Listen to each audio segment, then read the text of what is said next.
Muy buenas noches, queridos hermanos. Como cada sábado, iniciamos el programa de la próxima dimensión. Qué alegría que en este sábado vamos a hablar de uno de los temas que a mí personalmente, claro, más me gusta hablar, y es de Jesús. En esta noche, en este programa, trataré de llevaros a todos vosotros, esperemos que así lo consiga, por los caminos de Jesús. Vamos a ver qué caminos recorrió el Maestro cuando estuvo en Galilea, qué luchas tuvo que afrontar. ¿Será que todos esos caminos que Él recorrió en Galilea tendrán que recorrerlos cada una de nuestras almas para llegar a posicionarnos algún día como dignos de su palabra, de su amor y de su gran sacrificio por todos nosotros? Esperemos que allí donde esté el Maestro Jesús, aunque yo no sea digna de ello, nos envuelva con su mirada, a fin de que mi pobre palabra penetre en los corazones de todos mis hermanos de camino, y en el mío principalmente, a fin de poder recorrer esos caminos que recorrió el Maestro Jesús cuanto antes mejor. Como siempre, os indico que tenemos que empezar el acto, nuestro programa, con una oración que para que sea sentida, para que salga de nuestro corazón, es bueno que cerremos los ojos, elevamos nuestro pensamiento a Dios nuestro Padre, al Maestro Jesús.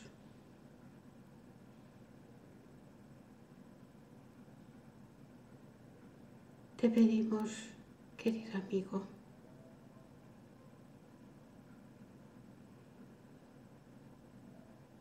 que en esta noche puedas envolvernos con tu mirada,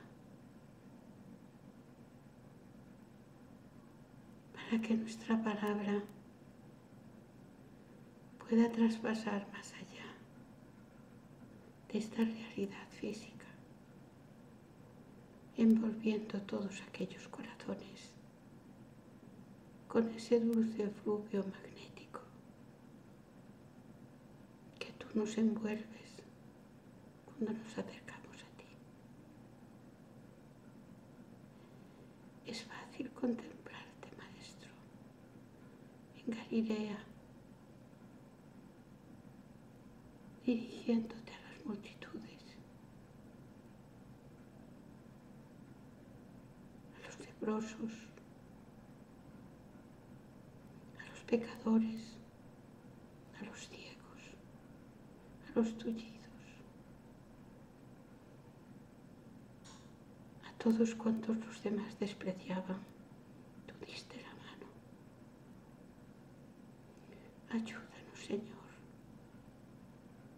a inspirarnos en tu bondad para conducirnos en esta vida. Así sea.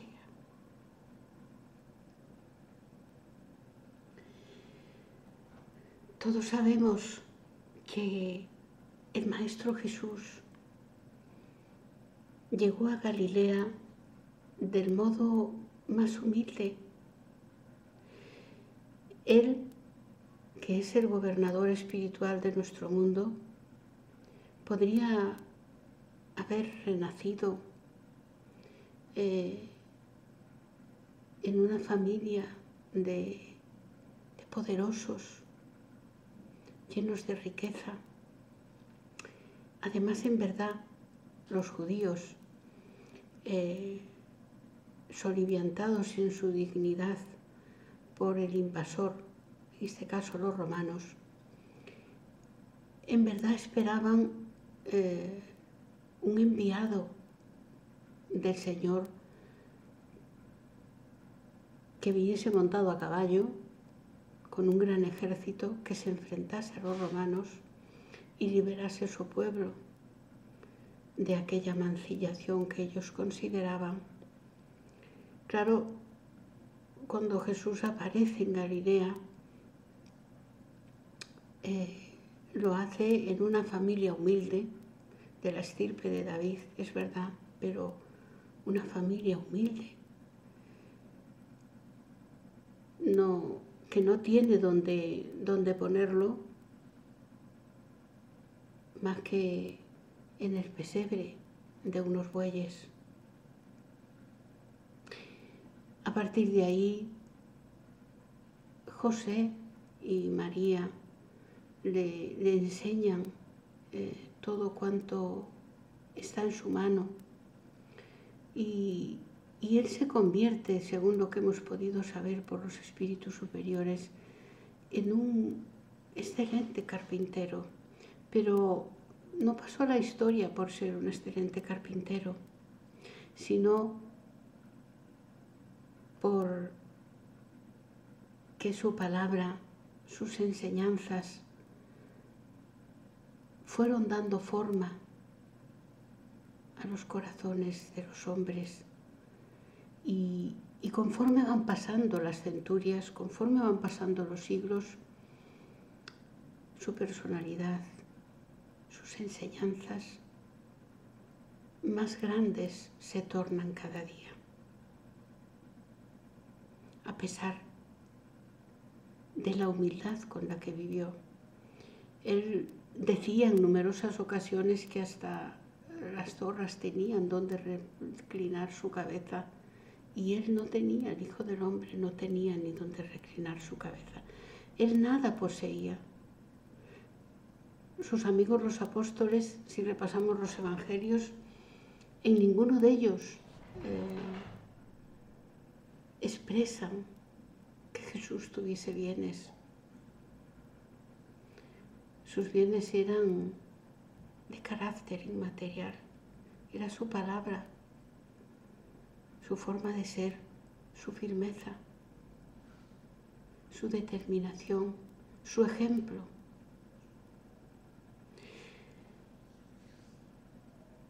Es como si durante todo ese tiempo en Galilea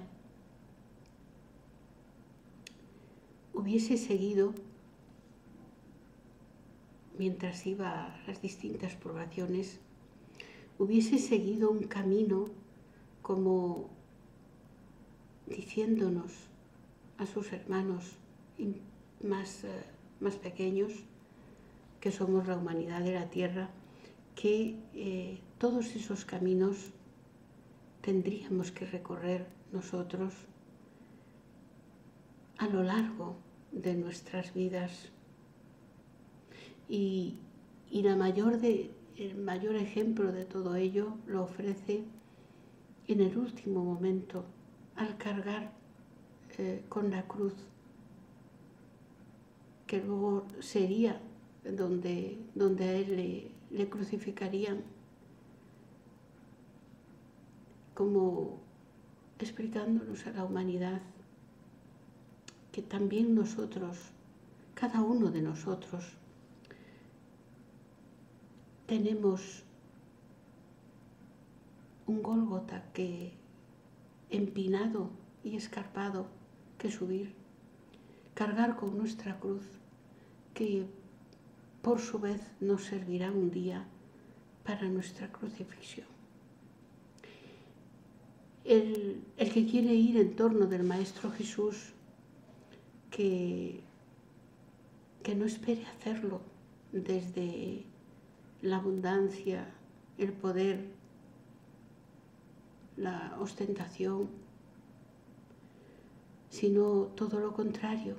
El camino lo dejó definido, del pesebre al Gólgota. Por lo tanto, seguir el camino de Jesús es muy, muy difícil. Implica humildad, renuncia, abnegación, trabajo constante. ¿Con quién? Con los demás. Claro, pero sobre todo con nosotros mismos, porque nosotros mismos somos nuestros peores enemigos.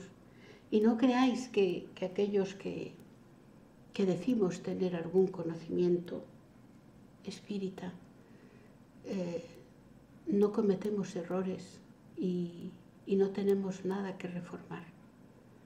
Muy por el contrario, como sabemos, mucho tendríamos que cambiar, mucho tendríamos que reformar. Por ello, no os equivoquéis, el tener una creencia, el formar parte de la doctrina espírita o de cualquier otra doctrina filosófico-religiosa, no implica estar cerca de Jesús, sino es el modo en cómo nosotros llevamos nuestra vida. El cristiano y el espírita es la misma cosa, y cristiano y espírita tienen que ser unos ejemplos vivos, tenemos que ser unos ejemplos vivos de lo que para nosotros implica ser espíritas. Y esto es muy difícil. Y con frecuencia, aquellos que no nos quieren bien, que son nuestros enemigos, entre comillas, nos lo hacen saber, y gracias que nos lo hacen saber, porque así nosotros tenemos ocasión de darnos cuenta que realmente no lo estamos haciendo bien. Nosotros hablamos, aconsejamos en perdonar, pero aconsejamos que los demás perdonen. Pero ¿y nosotros? Cuando llegan nuestras pruebas, cuando somos víctimas de la calumnia, de la maledicencia, de la violencia, ¿cuál es nuestra actitud? Personalmente, todavía me encuentro luchando conmigo misma en este sentido. Y es verdad que 3, 4, 5 días, 7 días, a veces 15, a veces me lleva más tiempo, pero sobre 15 días después de que me he empeñado en guardar rencor sobre aquello que me han difamado, que me han calumniado, aproximadamente en esos 15 días vengo a razonar que debo perdonar, porque si digo amar a Dios, ¿cómo conjugar ese amor que digo sentir por un Padre que todavía no conozco? No porque Él no me conozca a mí, Él sí me conoce a mí, hasta mis más ocultos pensamientos. La incapacidad es mía. En espíritus en nuestro estado evolutivo podemos sentir a Dios, pero no podemos estar en comunión con Él. En comunión con Dios solamente están los espíritus puros como Jesús. Nosotros no. Entonces, ¿cómo puedo decir que amo a Dios si soy incapaz de perdonar a otro hijo o a otra hija de Dios con iguales derechos que yo? ¿Cómo ¿Cómo conciliar eso? O sea, estoy diciendo que amo a alguien que todavía solo puedo sentir que es Dios, pero que no puedo ver.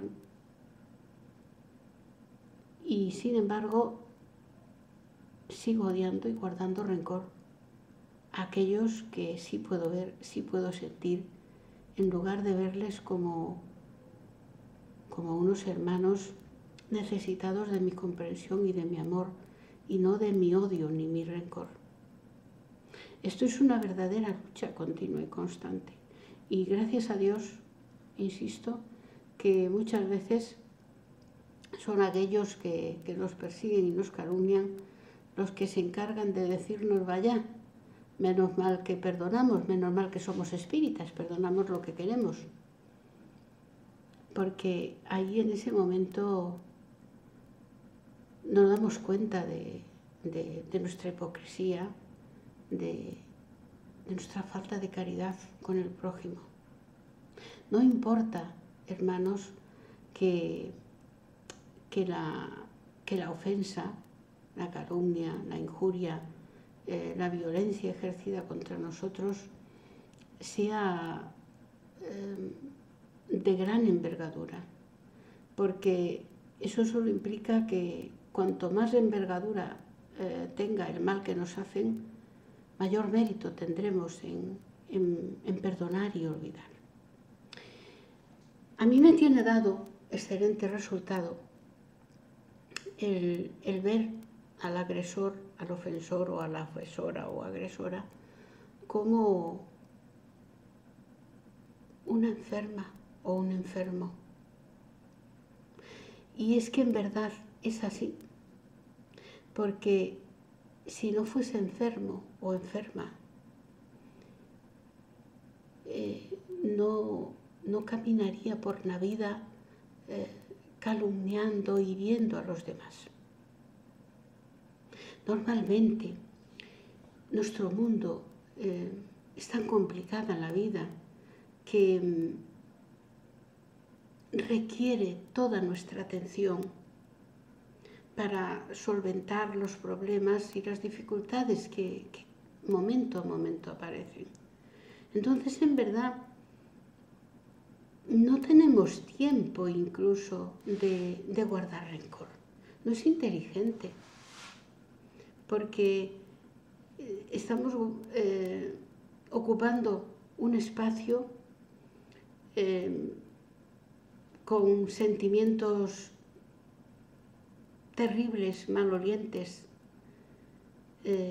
que podríamos sanear y utilizarlo para unos pensamientos de amor, de paz, de tranquilidad. ¿Qué nos importa que el agresor siga insistiendo en hacernos daño? ¿Qué nos importa que el calumniador siga insistiendo en hacernos daño? Eso es un problema que queda en su esfera. No evita, ni es un hándicap, ni un obstáculo para nuestro perdón. No quiere decir que esos seres se conviertan en nuestros amigos, porque realmente alguien que nos hace daño no es nuestro amigo, evidentemente. Pero, por al menos,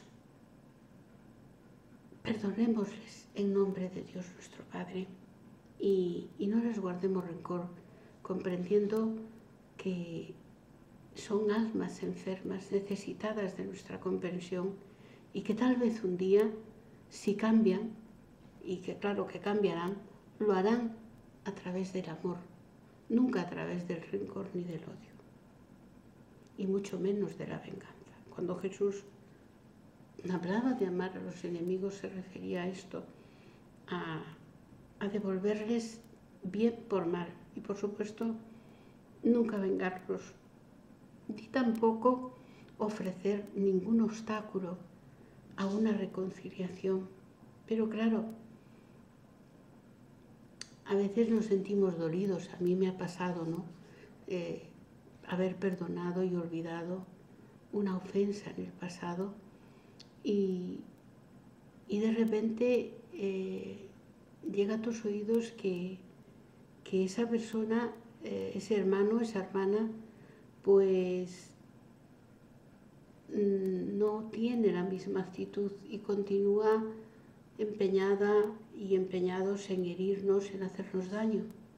Y ahí, claro, es cuando nosotros se adueña el rencor de nuestro corazón. Sin embargo, debemos luchar contra ese sentimiento. Yo no digo que sea algo que lleguemos desde el primer momento. En vez, toda obra, toda construcción requiere trabajo, abnegación, sacrificio y tiempo empleado. Porque si no, no construimos nada. Entonces, para construir el amor al prójimo y derribar los muros de odio, de rencor, de falta de fraternidad, de falta de amor, en definitiva, a nuestros hermanos y hermanas de camino, es necesario tiempo, trabajo y abnegación, pero con nosotros mismos, no con los demás. El problema está en nosotros. Nosotros, ¿qué nos importa que el ofensor siga ofendiéndonos? Es su problema, no el nuestro. Algún día se dará cuenta. Nosotros debemos hacer todo lo posible por comprender, por entender y por nunca transitar caminos de rencor, odio y falta de comprensión. Esos son uno de los caminos que nos enseñó Jesús. Hay un episodio que aparece en libros psicografados, tanto por Chico como por Divaldo, con ese espíritu excelente que fue esa antigua maestra María Dolores, que habla, cuenta el episodio en el que Jesús tiene un encuentro con un doctor de la ley que era famoso por su dureza y por su austeridad en el terreno personal. Y entonces hablan sobre el perdón. Y él le dice, entonces tú dices que tenemos que perdonar siempre. Y Jesús le explicaba, tenemos que perdonar 70 veces, 7 veces, o sea, siempre, tenemos que perdonar siempre. Dice, entonces, le decía el doctor, entonces, cuando un delincuente hace algo mal, hay que ponerlo en libertad y dejarlo que siga haciendo el mal. Y claro, Jesús le dijo, bueno, ni tanto, o sea, ni una cosa ni otra. Ni hay por qué ahorcarle, ni hay por qué matarle, pero tampoco hay que dejarle suelto, porque es un enfermo. Entonces nosotros, cuando alguien está enfermo de una enfermedad contagiosa, hay que apartarlo momentáneamente de entre el resto de los seres humanos mientras cura. Y una vez que cure, pues ya volverá a trabajar y a ser un miembro más de la sociedad. Y Jesús le dice, en verdad, si reaccionamos castigándolo, puniéndolo con la pena de muerte o cortándole los dedos o cosas así, lo que estamos haciendo es creando más rebeldía en su corazón. Sin embargo, si lo apartamos de la sociedad, pero no le infligimos castigo, sino que a través del amor le insistimos en la regeneración y en la reparación del daño, habremos conseguido regenerar un ser. Pero claro, tampoco lo podemos dejar suelto en la sociedad, porque entonces seguirá delinquiendo y haciendo daño. Esta es la propuesta de Jesús. No se trata de decir que el que nos hace daño, pues nos está haciendo un bien. No.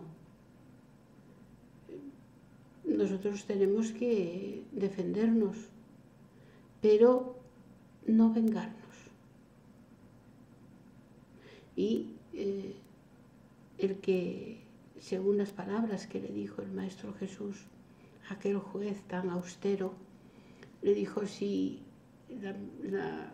punirlo, castigarlo, es ponerse a su altura. Es una venganza, es ponerse a su altura.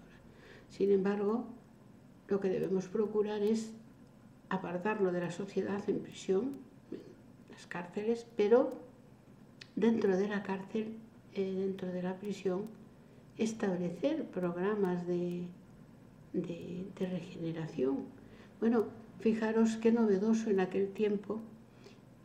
Ahora mismo nuestras cárceles, nuestros establecimientos penitenciarios tienen programas de rehabilitación. Era lo mismo que hablaba Jesús con aquel juez tan austero. También es verdad que hay países que siguen conservando, por desgracia, la pena de muerte, pero o el cortarle los dedos a los que hurtan o roban, pero el que lo sigan conservando en nuestros días no significa ni implica que tenga mayor validez que las palabras de Jesús. Nosotros tenemos que procurar siempre la regeneración de los culpables, de los delincuentes, y la recuperación y la regeneración no vendrá nunca desde el castigo, desde la venganza, sino desde el amor ejercido con el conocimiento. Como decía Saulo de Tarso, el apóstol de los gentiles, él decía en una carta a los miembros de una iglesia, de una de las iglesias que él había fundado, sabéis, era el apóstol de los gentiles, decía: hermanos, creced en el amor, en el conocimiento y en el discernimiento. Es lo mismo que dijo Jesús en el Espíritu de Verdad a Allan Kardec, a través de mediums: espíritas, amaos, espíritas, instruíos. Realmente para poder amar y hacerlo de modo sabio, hay que tener conocimientos de cómo hacerlo. Entonces, para ayudar a alguien que ha infringido la ley,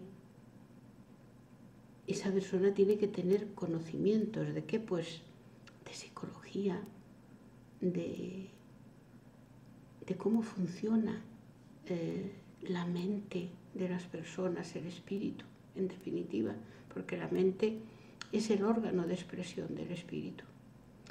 Entonces, tiene que tener conocimiento y también, sobre todo, vocación de ayuda, querer ayudar, querer que el prójimo, ese delincuente, ese criminal, se regenere. Porque si no, si lo que hacemos es castigarle, esto es una venganza. Aunque sea ejercida por un gobierno y dictada y rubricada por un magistrado del Poder Judicial, no deja de ser una venganza. Lo suyo es tratar de recuperar a ese hermano o a esa hermana a través del amor y del conocimiento. De modo personal, creo que la psicología es una gran ciencia y que cada vez en el futuro tendrá muchísima más aplicación en todos los campos de la salud, tanto física como mental. Porque nosotros los espíritas sabemos que las anomalías, tanto físicas como psíquicas, provienen de la violación de la ley de Dios. Y por lo tanto, debemos insistir en que en verdad no existe la cura. Lo que existe es la autocura, porque mientras el espíritu no se rehabilita, esas anomalías que vemos en el campo físico y psíquico seguirán apareciendo porque su origen es espiritual, es eterno, inamovible, hasta que nosotros no cambiemos. Por lo tanto, se repetirá. No importa las reencarnaciones que vengamos, no importa las vidas que vivamos, seguirá repitiéndose de modo cíclico hasta que el espíritu acuerde cambiar. Y para que el espíritu cambie, a veces, o casi siempre, es necesaria la ayuda de otro espíritu distinto que le ame, pero que a la vez esté instruido. Creo que aquí, queridos hermanos, la psicología tiene un campo infinito para ayudarnos en cualquier problema, tanto físico como psíquico.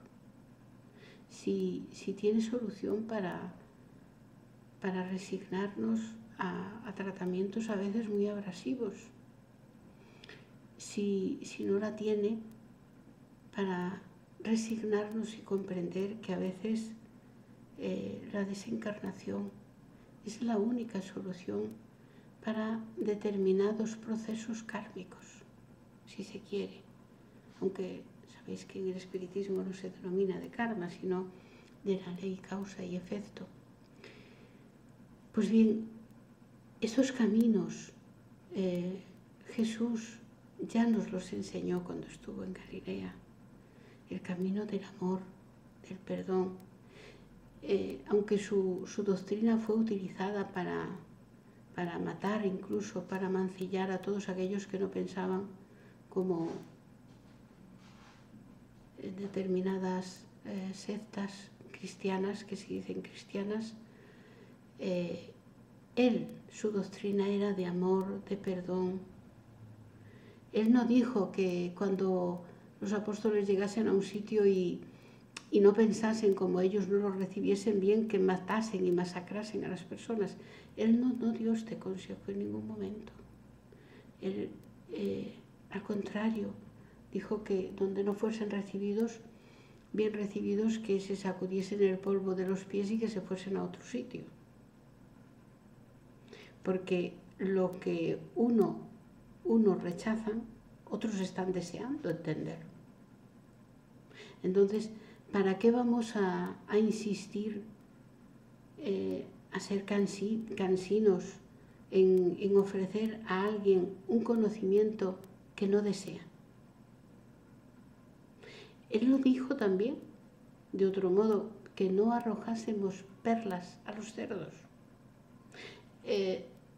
No porque estuviese llamando cerdos al que no creyese, sino porque esas personas tan materiales que todavía carecen de una madurez moral evolutiva que les permita comprender la realidad del mundo espiritual, están más cerca de los irracionales, de los animales, que de aquella humanidad que se dirige hacia la angelitud. Entonces, los caminos de Jesús no son fáciles. Si vamos a los 12, vemos que todos ellos vivieron una vida muy difícil, perseguidos, calumniados, y al final todos abandonaron el cuerpo físico a través de la desencarnación, pero de un modo violento. El propio Jesús, siendo un ángel, un espíritu puro, caminó solo en la tierra. Sus propios discípulos, diréis, estaban con él. Cuando Jesús fue preso, todos desaparecieron. Incluso el propio Simón Pedro le negó 3 veces.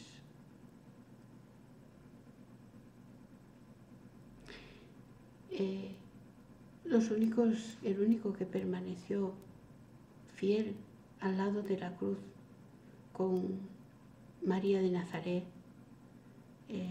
con María de Magdala, que es aquella mujer que era prostituta y que la palabra del rabí, de Leví, de Jesús, esa palabra tan magnética que capta los corazones, hizo con que ella abandonase esa vida de pecado y de lujuria que llevaba. Pues, excepto Juan el Evangelista, no se sabe que los discípulos de Jesús, los apóstoles, estuviesen allí.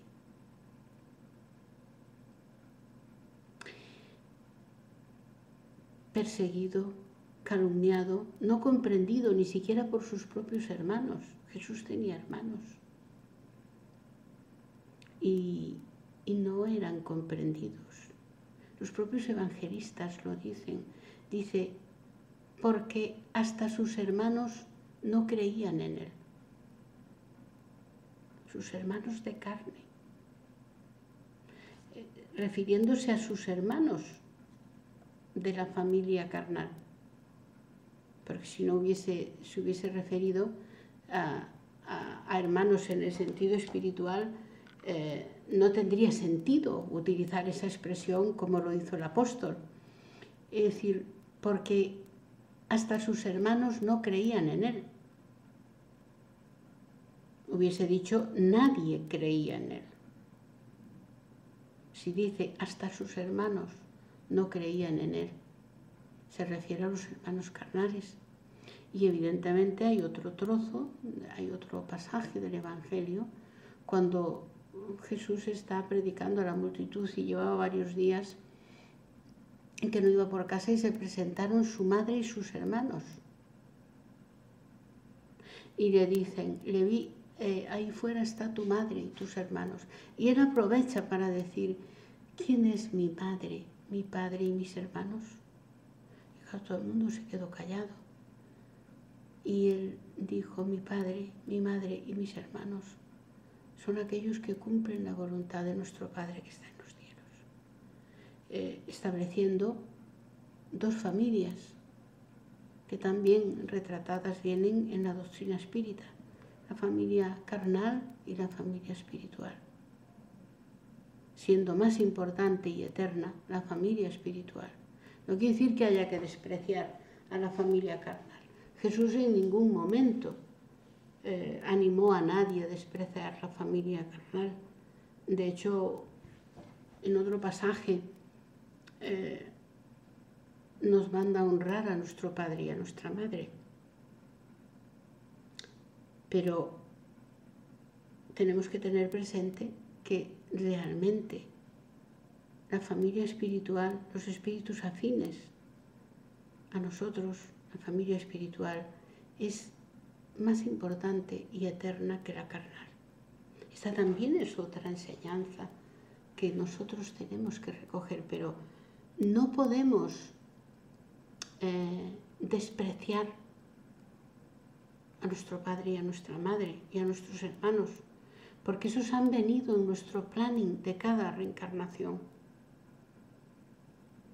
En el planning nuestro viene nuestro padre y nuestra madre. La pareja puede venir o no, puede ser de hecho es así, es una elección nuestra.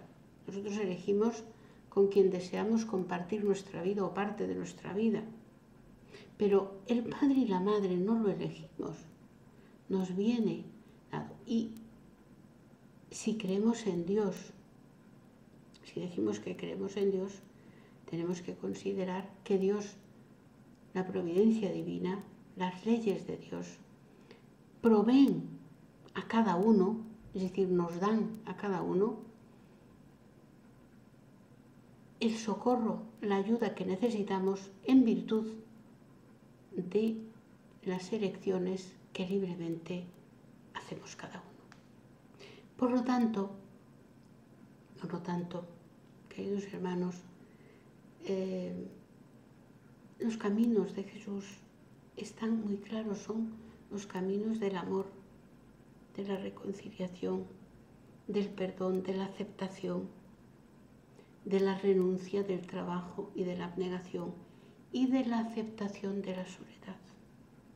Pero la soledad es con respecto al concepto mundano de estar en compañía, porque si seguimos al Maestro Jesús y seguimos los pasos del Maestro Jesús, nunca vamos a estar solos.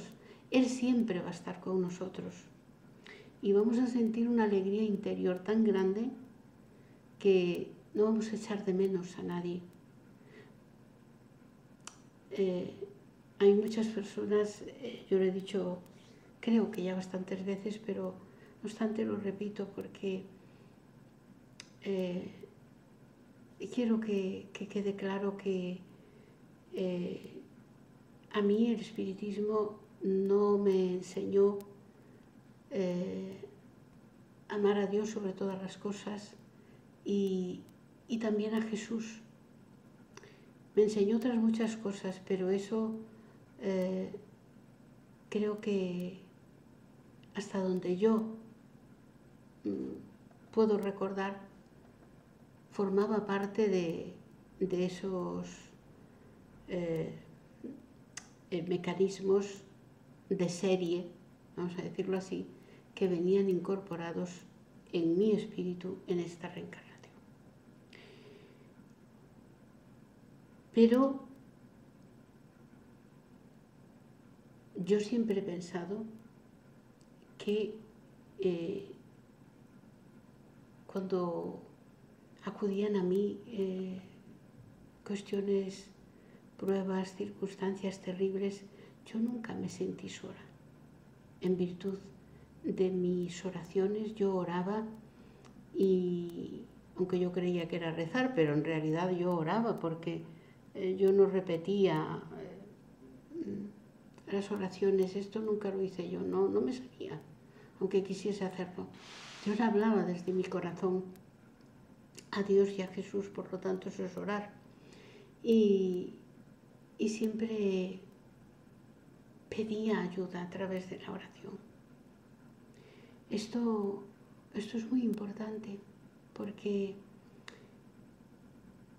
los espíritus no pretenden que nosotros estemos orando todo el día,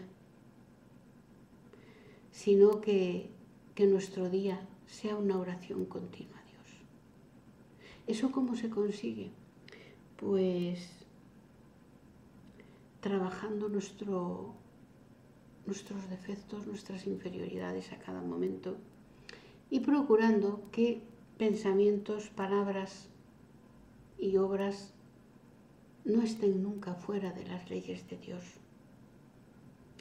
Y así nuestro día será una continua y perenne oración. Esos son los caminos de Jesús. Pero claro, cuando guardamos rencor a alguien que nos ha ofendido, cuando discutimos con alguien como sin razón, cuando faltamos al respeto a nuestros hermanos de camino, cuando pensamos mal de alguien,